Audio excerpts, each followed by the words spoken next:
नव नव गीत संगीतक आनंद लेबऽ के लेल हमर YouTube channel DJ Balkrishna music official के लाल बटन दबा के सब्सक्राइब करू आहे घंटी के निशान के जरूर दबाओ। सोनरा दुकानमा सो गहनाया न ली जई है हराइए गेलई है हमको ना के पूजब है सोनरा दुकानमा से गहनाया न ली जई है हराइए गेलई है हमको ना के पूजब है सोनरा दुकानमा से गहनाया न ली जई है।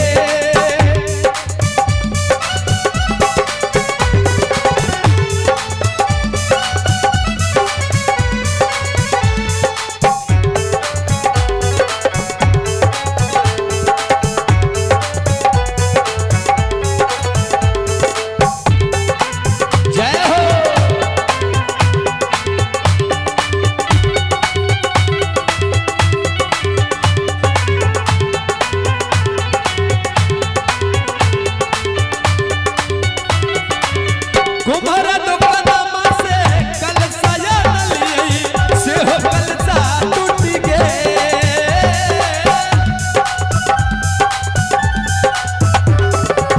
कुम्हारा दुकानमा से कलसा न लियई से हो कलसा टूट गे लगे और क्यों कहे जदी कते के भाव में ललकुट मक मम्मी गे इतना सब मम्मी गे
छूट